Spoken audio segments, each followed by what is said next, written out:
Hello, my name is Hugo Barrera, and welcome to the Telltellers podcast.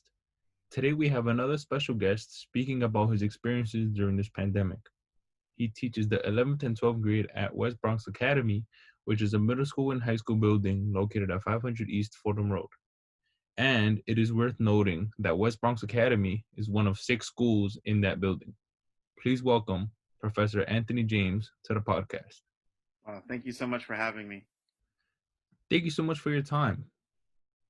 Now, how have these past couple of months been for you? It's been chaotic. As a public school teacher, we started out in March when everything really started to unfold. Mhm. And we didn't really know how severe and how ill-equipped kind of the Department of Education, and I think schools in general, were to combat a pandemic like the one that we currently have. So it's definitely interesting to see how this will impact students in the future because as a classroom teacher, it's intense. Have you been moved to fully remote learning, or are some students still allowed to come into the building? So I was blended since September. So we went back, I think I want to say September 21st, but I felt like teachers, we went in a few days before that. So I've been blended. The way that my school has it is that I was there 3 days a week. So we're doing a really odd schedule that it's going to be hard to describe, but I would teach every other day. So when I am teaching, on the days that I'm teaching, at first they were making us come into the school 5 days a week, but then our union fought for us and we were able to get a few days of the week where we can teach from home. So days where I was actually doing my synchronous instruction, I was doing that from the comforts of my home. And then on my asynchronous days, I was in a pod with students who were also there for blended learning. And those students were not students attached to my courses. At first, did you have a hard time adapting to some of the changes that were implemented? And if so, how was your personal life affected by it, if by any way? Absolutely. I think that in the beginning, I think I adapted rather quickly because my students, I teach the upper grades, 11th and 12th, as you may know. So it's easier to get them on technology for those who have access to technology.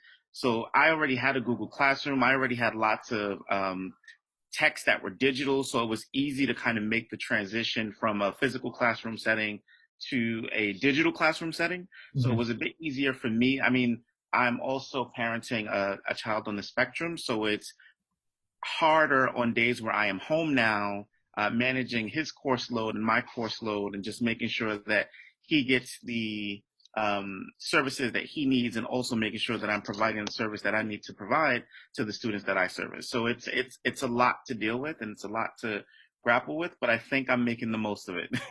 As best as most teachers can in the situation. But do you know if West Bronx was offering any help to their students in an effort to also help them adapt to this new situation we're all dealing with? So West Bronx did give laptops. We have an abundance of laptops. I want to say that every single one of our students does have technology. I don't know if it's a laptop or an iPad. Sorry, I misspoke. But they do have technology. Okay. And again, I don't know if they have an iPad or a Chromebook or a MacBook, because we do have some of those in the school. But I want to say, because West Bronx services kids from sixth grade all the way up to 12th. That's a significant number of students. So I think it is commendable that Mr. Morales and our administration staff were able to get, the technology needed to service our students, especially since, the DOE, no one was prepared for this. So it's not like we knew beforehand that this was going to happen. I did not put in a request I parent a few kids in my house, and I did not put in requests for technology because I didn't want to take that resource away from parents who may need it a bit more. So there's a few laptops in my house and iPads that we kind of float around, and a desktop that we use just to make sure that we're not taking resources from people who may need it more. Well, I am happy to hear that students were able to receive some help because there were many other students in other schools that are not receiving the same kind of assistance in this transition process. But when you were on site and teaching students, what were some of the safety protocols that you would undergo when either entering or leaving the building?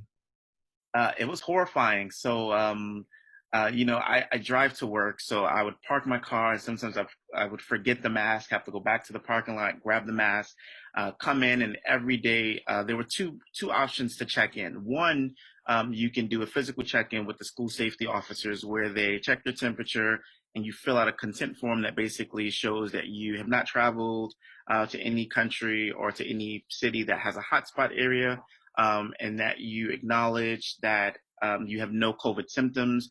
Or you can do it digitally where you're supposed to check your own temperature before you leave the house, and then still fill out that same form with those same questions digitally, and then you would show that to the school safety officers when you arrive. After that, you kind of sit in your room. Normally, I think for our school, there was two teachers to a room. Luckily enough for me, I had my own room because the teacher who was there with me, she actually left to work only from home. So she went fully remote. So I Wow. was in my room alone for the most part, except when the kids would come in and, I would have to find another space.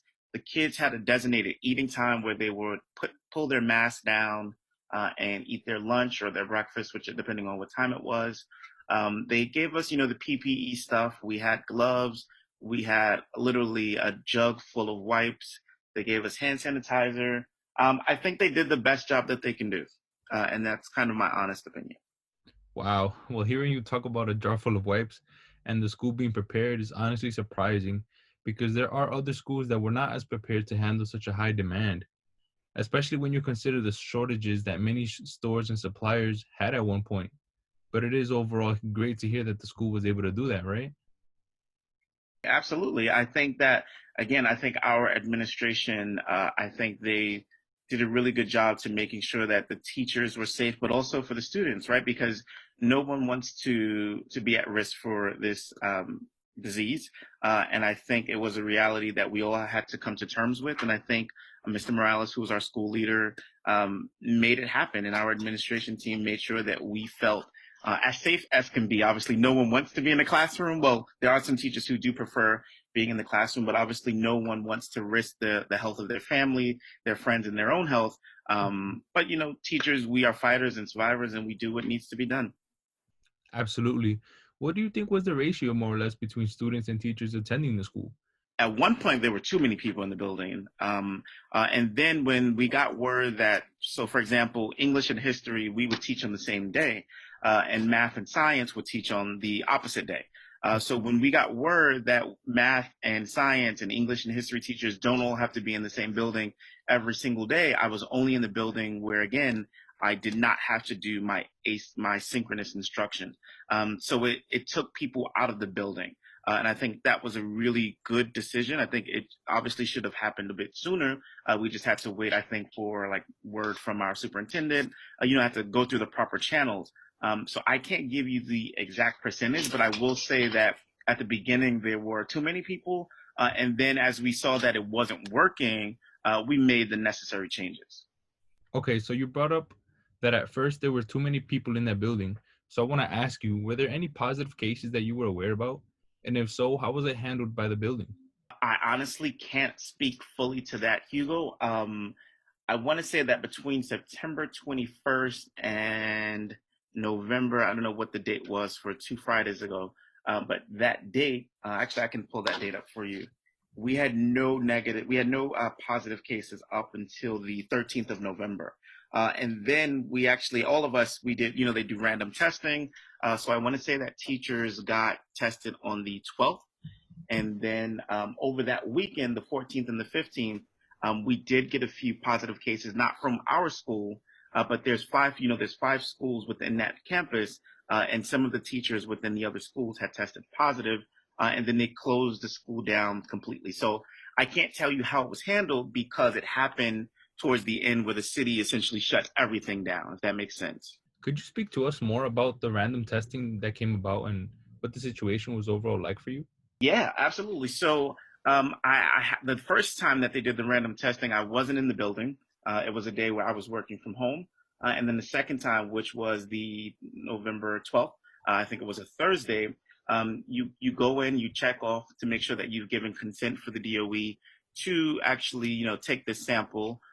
Students and teachers alike, you go to the auditorium, you pull your mask down below your nose, tilt your head back just a little bit, and obviously they performed the swab, and that was it. It was literally no more than a 3-minute process per individual. There were two nurses that I remember do performing the actual testing, and there was one person who was doing the admin work as far as checking off the list, giving you stickers and samples and stuff like that. Okay, well, thank you for the insight on how things were being done. Now, in terms of the teaching aspect for you, do you prefer this new fully remote style, or would you rather it still have the interaction, with students on a one-on-one basis? So I absolutely prefer the interaction. Again, I teach 11th and 12th grade students. Generally speaking, around this time, we would be preparing for a January Regents for the juniors, and obviously the Regents were canceled.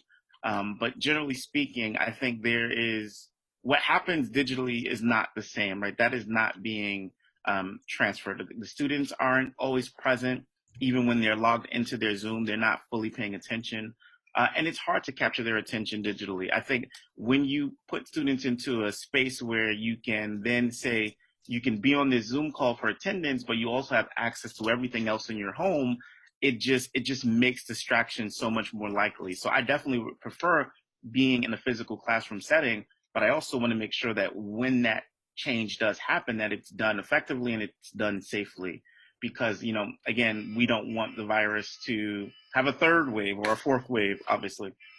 We'll get to a potential third wave later on, but in terms of engagement, I can agree with you that it was in fact harder to hold their attention through this new remote style, because I am a student myself and it is hard. So I can only imagine how hard it must be for the teachers.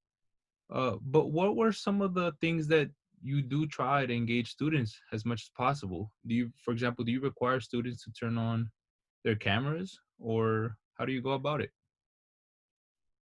So some teachers do ask students to show their faces. Even my children's teachers will try to ask if they can show their faces. And I leave it completely up to the students, just like I leave it up to my own kids. If you don't feel comfortable, I mean, we're already in an uncomfortable situation. I don't want to make a student more uncomfortable, right? Because no one learns if they're uncomfortable. So in order to make the environment as comfortable as possible, I just have them do whatever works. And to be honest, I don't think I've seen a single student turn their camera on. I mean, obviously, we had a virtual graduation in June, so kids had their cameras on. But as far as teaching days and instruction time, I don't think I've seen a single one of my students, to be honest. And after a while, especially because I teach 11th and 12th again, so the seniors, they've already had me junior year, so it's like I'm seeing them again. And even those students don't feel comfortable enough to turn their cameras on. And I get it, and I completely understand. And I don't want to be the type of person to make students or anyone feel uncomfortable. So I just tell them to do what makes them feel most comfortable. Um, as far as verbally and oral contributions, at some classes the engagement is there, and in some classes it's lacking. For the juniors this time around, I actually feel like their engagement is higher than my seniors. And the AP kids, it's always just like the same 5 or 6 kids that are speaking. Some kids are participating in the chat. I found this new feature with Google called the Jamboard. I don't know if you're familiar with it. No.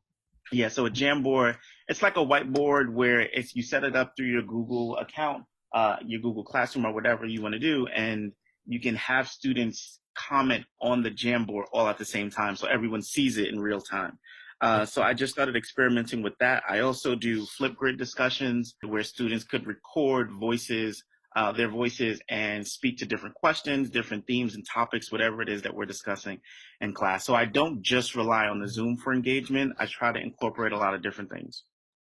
Well, I do some of the same things we talked about, but in a slightly different way.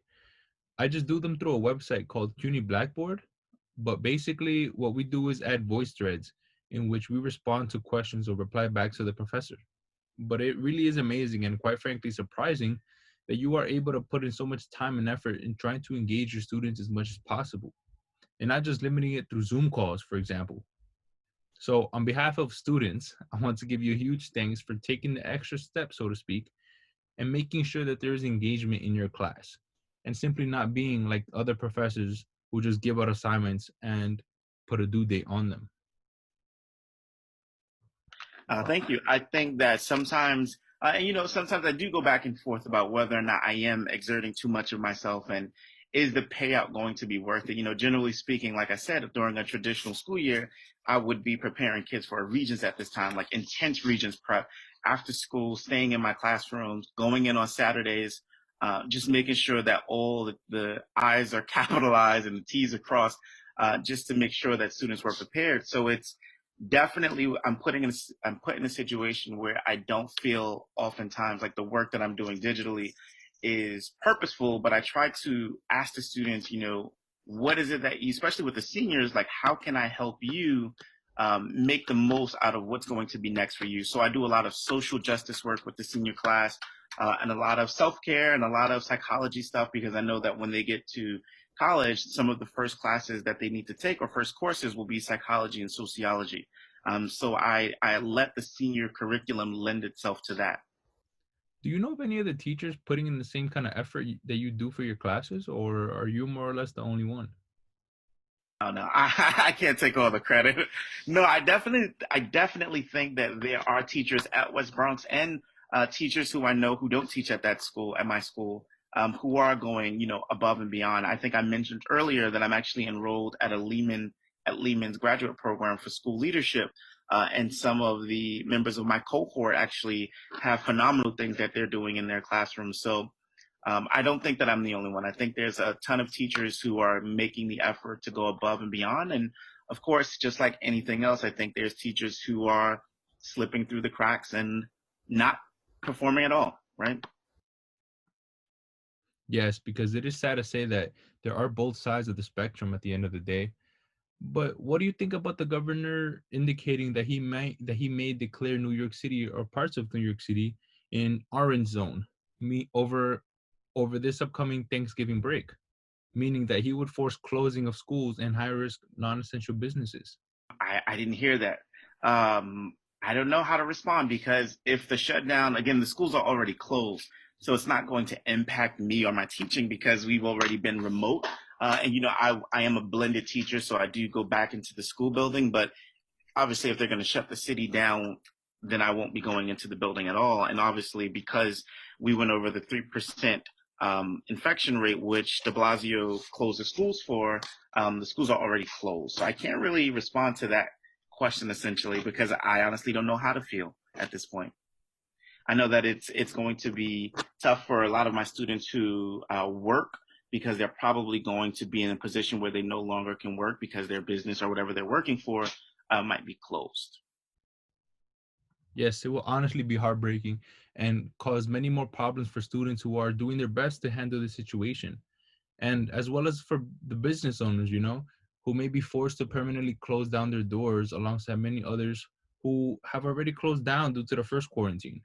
But can you give students any advice for how to handle this new style of remote learning? The same thing I tell my seniors. You have to want it, right? And if you really, because we're put in a situation where it is remote, right, and you do have the ability and flexibility to allow yourself to be distracted, Mhm. you have to determine whether or not you want to stay focused. And you have to determine whether or not you want to, because if I'm going to put 100% of myself, you have to determine whether or not you're going to put 100% of yourself as well, right? And it's kind of like meeting me halfway type of deal. Wow. Well, thank you so much for that advice. And I'm sure that there will be students and professors who will be able to take something from this podcast and be able to apply it to the way they are handling things in school. But unfortunately, that is all the time we have. I want to give you a huge thanks once again for being able to come on and speak to us all today. Tune in next time for another episode and another special guest. Until then, stay safe and until next time.